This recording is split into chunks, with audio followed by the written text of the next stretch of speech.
Welcome. My name is Natasha Sherman, and I am your host. So my tagline says I do interviews ranging from tattoos to nuclear weapons, and today is actually about nuclear weapons. So my guest is Ward Wilson. Ward is widely acknowledged as the leading source of innovative, pragmatic arguments against nuclear weapons in the world today. He is a prize-winning author whose writing, including 5 myths about nuclear weapons, was praised by Jonathan Schell as genuinely new, by Richard Rhodes as brilliant, original, and important, and by General Lee Butler, U.S. Air Force retired former commander STRATCOM, as the most intelligent, comprehensive, and compelling argument ever advanced against nuclear weapons. Ward has been widely published and has spoken in 23 countries on 5 continents, including at the Pentagon, the U.S. Naval War College, the French National Assembly, the United Nations, the Scottish National Parliament, the U.S. State Department, Harvard, Stanford, Georgetown, the Sorbonne, Nagasaki University, University of Pretoria, and others. So you've been busy, Ward. Welcome. Thank you for being here. It's great to be here. I'm going to jump right in. You and I have talked before, and your book, The 5 Myths About Nuclear Weapons, it is a myth that nuclear weapons are a deterrent. So bringing it to today, and the war in Ukraine, and then, Russia occasionally raising the stick of nuclear weapons, or the possibility of, and then we all go, oh no, we can't do that. And so it occurs in the world, I think, that having nuclear weapons deters us. And even if it's only the belief that it deters us, it's a useful deterrent. So what would you like to say about that? Well, there's all kinds of deterrents. You can deter a child from stealing a cookie by threatening to spank them. You can deter a dog from getting up on the sofa by hitting it with a rolled up newspaper. That's a paper thing we used to have in the old days. And you can use nuclear weapons or conventional weapons or whatever. But the problem is that all those other kinds of deterrents occasionally fail. Even the death penalty doesn't stop people from committing murder. So the question is, and that's a problem for nuclear weapons, because in order to be safe, nuclear weapons have to be perfect. They can't ever fail, because the potential results would be catastrophic. If there were a nuclear war, it would be hundreds of millions of people killed and serious damage to civilization and the economy worldwide, and on and on and on. So that's a relatively high bar to get over. And my argument, I think that nuclear deterrence works some of the time. They're scary bombs, and so sometimes people are deterred from using them. But I also think that that nuclear deterrence as a process has a component in it that is inherently flawed, that will fail, that has a history of failure.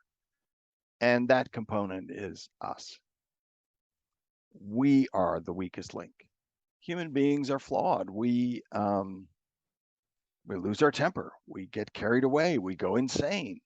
There are all kinds of problems with human beings. And if nuclear deterrence is a process, if human beings are flawed, which we obviously are, and if nuclear deterrence is a process that involves human beings, and it does, we make the threats, others evaluate the threats, others decide whether to respond and how, then nuclear deterrence is inherently fallible. It will fail. And one of the times it has failed in the past, although we were lucky. And one of the times that it fails in the future will be a catastrophe. And so it makes no sense from a common sense, practical point of view to rely on deterrence, because what you're doing is ensuring that one day there will be a catastrophic war with hundreds of millions killed and serious damage to civilization and the world. So what about, and I'm going to jump around a little bit. sorry. I agree. It's us. And we're the weak link, and all it takes is one. And inevitably that will happen somewhere along the way, because it inevitably does. What about something like strategic nuclear weapons? Well, okay, so tactical nuclear weapons are the ones you use on the battlefield against troops, during a war, the kind of thing that Putin's Oh, been that's what I'm threatening. talking about. Yeah. Oh, you want to talk about tactical? Yeah. Okay. Tactical nuclear weapons are interesting because they've never been used.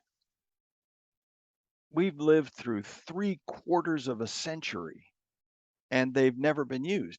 And people say, well, that's because there's a taboo or they're too horrible or whatever, it's immoral.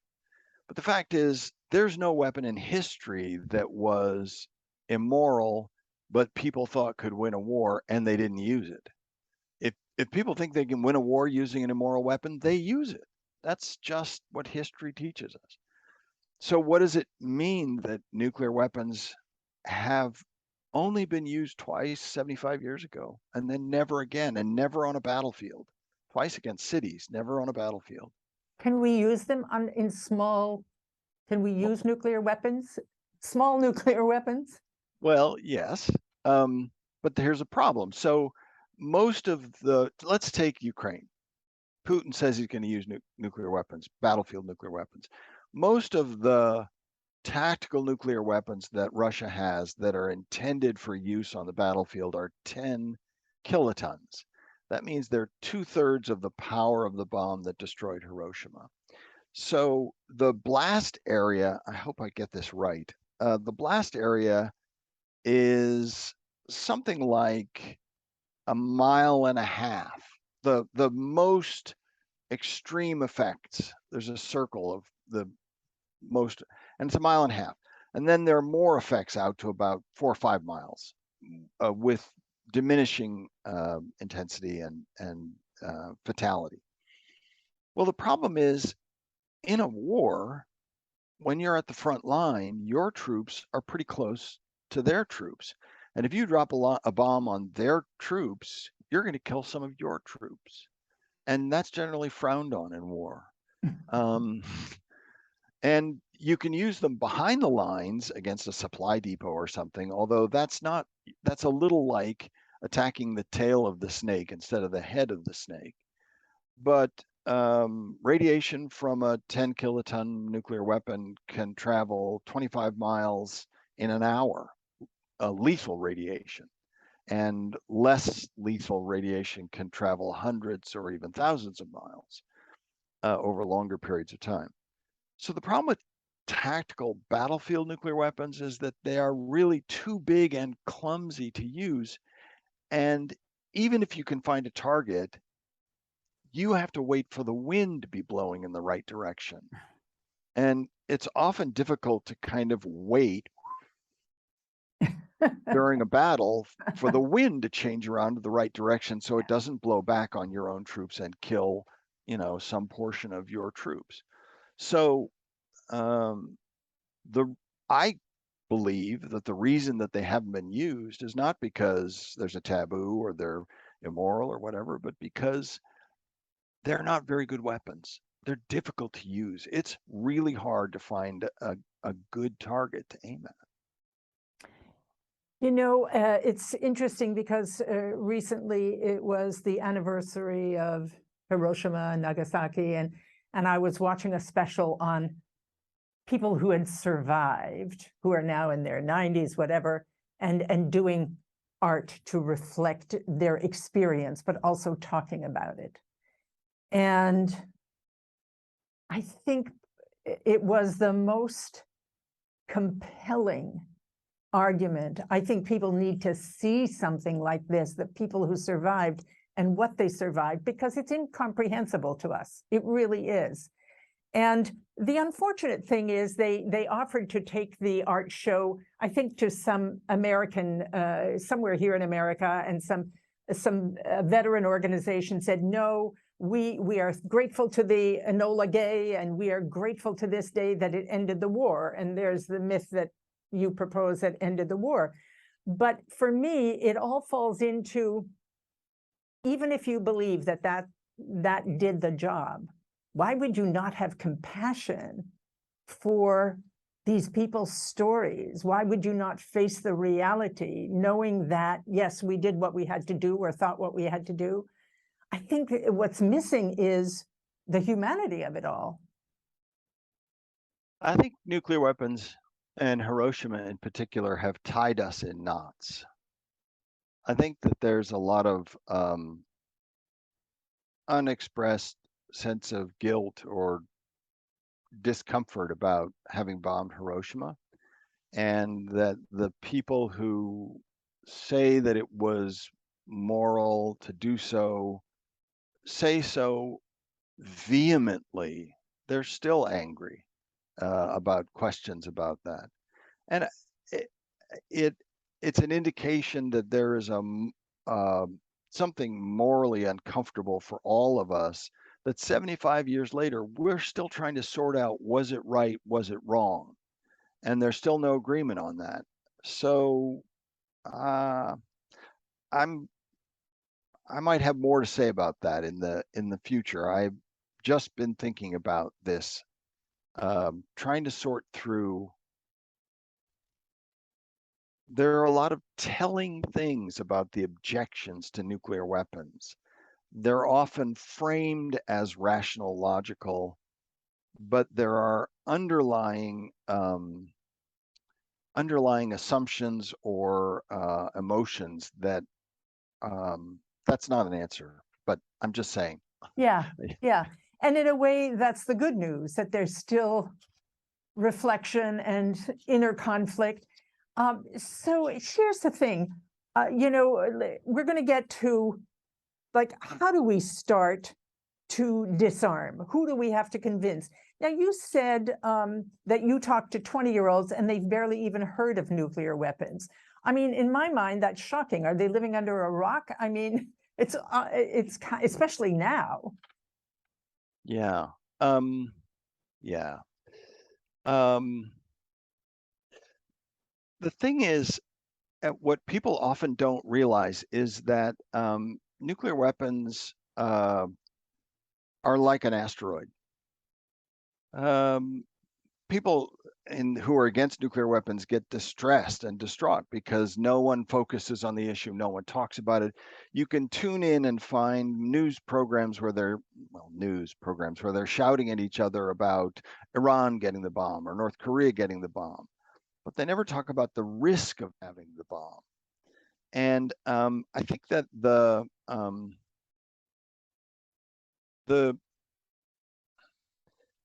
thing is that nuclear weapons are, I lost my train of thought. I'm sorry. Well, it's the idea that they don't think about the risk of having the bomb. And I think that for me is the key thing in all of your arguments. And I want to kind of start talking a little bit about how we would start to disarm. But it's the idea that one day we're going to use them if we don't get rid of them. Yeah. I mean, that's clear and simple. Yes. As human beings, we have not lost our passion for war. We have not lost our seeing killing each other as the solution to whatever it is. Even on an individual level, if you look at what's happening anywhere, people, if you say something that somebody disagrees with, you get a death threat. Yeah. So it's inherent in the mentality. So if somebody's going to use a gun, then somebody's going to use a nuclear weapon, is the way I see it. So then the question is, how do we start to disarm? Well, I think that the way to start is to challenge the assumptions that experts have been telling us for 70 years. I think that a lot of the questions are framed incorrectly and a lot of the statements are doubtful. For instance, advocates of nuclear weapons frequently say that nuclear weapons guarantee our safety and survival. Well, that proves they're not realists. Any realist will tell you there are no guarantees in life. And it seems to me that the fundamental question that we're asking that is the wrong question is, experts have said nuclear weapons will always exist because you can't disinvent them. It's a very powerful argument because it's absolutely true. You can't disinvent nuclear weapons. But if you look a little closer and challenge the assumptions, what you'll notice is disinvention is not, it's an imaginary process. It doesn't exist. There is nothing that gets disinvented. That's not how technology goes away. What we ought to be doing is, instead of trying to imagine some way to disinvent nuclear weapons, a process that doesn't exist, is to examine how technology actually goes away in the real world, not just nuclear weapons, but any kind of technology, cell phones, DVD players, whatever, cars. And actually, the evolution of technology is quite stable across the history of civilization, and it has 4 key phases: invention, you invent a product or some kind of something; adoption, people say, oh, this is great, I'm going to use this; use, which goes on for a certain period of time; and then at some point you get abandonment. People say, I'm not going to buy a film camera, I'm going to get one of those digital ones. Or and so the I'm not going question, to buy an LP. right, no more LPs for me. So the question is not how do we disinvent nuclear weapons, but at what causes a piece of technology to be abandoned? And the answer to that, I believe, is pretty clear. It's utility. Sometimes we keep something for longer than we should because it's beautiful, or because it's worked its way into the culture or something. But by and large, utility determines whether you keep tools, weapons, Sure. implements. And so the question is, are nuclear weapons useful? And this brings us right back around to the question about battlefield nuclear weapons. It's very hard to make a case that a weapon is useful that hasn't been used for 75 years or more. And so I think that what we need to do is to make a 2-part argument, one of which we've already made, which is that deterrence will eventually fail. So if you say that nuclear weapons are not very good weapons, they're difficult to find a real target for, they're hard to use, if you use them, there can be catastrophic consequences, so they're bad weapons. You want weapons you can actually fight with. You don't want weapons you can never use. We paid $5.5 trillion for nuclear weapons since 1945. We never used them once. That's kind of an that's like odd investment. If you saw a guy on late night TV trying to get you to buy something that you were going to pay for 75 years and never used, you'd kind of be, well, I don't know about what I'm. So that's half of it. Are they useful weapons? And the other is, are they dangerous? And they clearly are dangerous because deterrence will eventually fail. So if I wanted to sell you a stove and I came to your door and said, of course, there are no door-to-door salesmen anymore, but just imagine. So, and I say it's the latest technology and all your neighbors have one and it's really prestigious and it's expensive, but it'll be worth it. It's terrific. It's the best stove. It's the ultimate stove. And then you say, well, I'll think about it. And because I'm a bad salesman, I say, okay, I'll come back tomorrow. I should try to close the deal right away. So at night, you do research online and you discover that the stove, a lot of people complain it doesn't work. It won't even boil water. And then you find another website that the company that sells the stoves is trying to suppress that shows that sometimes the stoves spontaneously explode.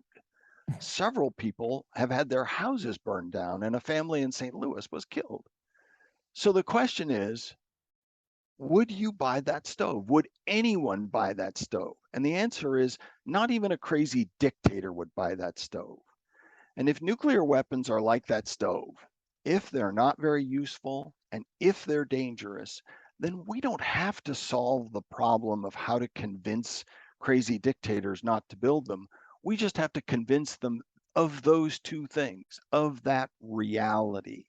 Seems to me that the solution here is to preach reality. I get that, but a lot of people don't like reality and or practicality or rationality. The other thing, I guess, like the logistics of it. So on the one hand, it's like it would be like, okay, you first, or who? How do we do this? No. It's middle.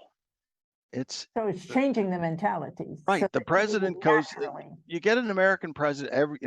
No one in the expert community would ever, because their jobs depend on nuclear weapons being important. So you need a mass movement. You need to pressure politicians. You need the politicians to override the experts. And then at the end, you have local town halls and state legislatures and Congress. And then eventually the president stands up and says, we think nuclear weapons are obsolete. We think they're stupid weapons. We were pretty stupid to invent them and think that they would be terrific. And we promoted them for years, and that was silly. Because anyone can, a 12-year-old could see that they're not very useful and they're dangerous. So here's what we're going to do. We're not going to get rid of a single weapon, but we're going to go around the world, and our diplomats and our politicians are going to promote the idea that nuclear weapons are stupid weapons and they're dangerous. And we're going to talk to the British, we're going to talk to French, we're going to talk to the Indians, we're going to talk to Chinese. And eventually you build a worldwide consensus that, oh yeah, and this is exactly what happened with chemical weapons and with biological weapons. They're both weapons that are difficult to aim, that have problems when the wind blows, that, they're not really war-fighting weapons. They're kind of extermination weapons. And they were both banned. Once people realized, we had to fight a war with chemical weapons before we got the idea that, oh yeah, they're not really that useful because the wind changes direction, our own guys die and whatever. So I think that it is, and then once everyone's convinced, then it's easy, because then they don't want to have nuclear weapons. They can't wait to get them to the dump so they can spend money on things that they can use. That will be, if you're a crazy dictator, you want to be able to fight wars and conquer people. You don't want to have to waste your money and then not have anything left over for the weapons that would allow you to conquer your neighbors. So I think we need a dose of reality. I think we need to change how we see things. And you change how you see things, and then the process is not that hard. We're used to negotiations being agonizing. Years go by, experts, they argue and argue. But I don't think it'll be that hard once everyone agrees, oh yeah, they're not great weapons. So you have people who have agreed with you and who have actually given you money or grant to travel around and talk to other people. Yeah. What do you notice? Do you notice any kind of shift in this myth of deterrence? No, not, well, yes. So not because of my work, but one of the mainstays of the myths about nuclear weapons is that everyone wants them. They're so fabulous that everyone wants one. And in 2017 at the UN, 122 countries voted for a treaty banning nuclear weapons. Clearly, those 122 countries don't want nuclear weapons. I mean, they're voting to eliminate them. They passed a treaty. They're now, I think, there are 86 signatories, and of those 86, 68 have ratified the treaty. It's now in force in those countries that have signed it, and more countries are, signing on every day. And that's Did any changed. country with nuclear weapons sign that No, treaty? no. But 20 years ago, the 7, 8 countries that had nuclear weapons, patted all the other countries in the world on the head and said, we'll talk about nuclear weapons. They're our problem. You're just little countries. We'll get back to you and tell you what we think. And now the non-nuclear countries are, they're making ground. More countries are signing on. There's weakness in a bunch of NATO countries, Netherlands, Germany. There are large constituencies in those countries. Some surveys say 70% that say that they want nuclear weapons withdrawn from their country. They don't like nuclear weapons. The conversation's changed. Things are Well, that's changing. good to know.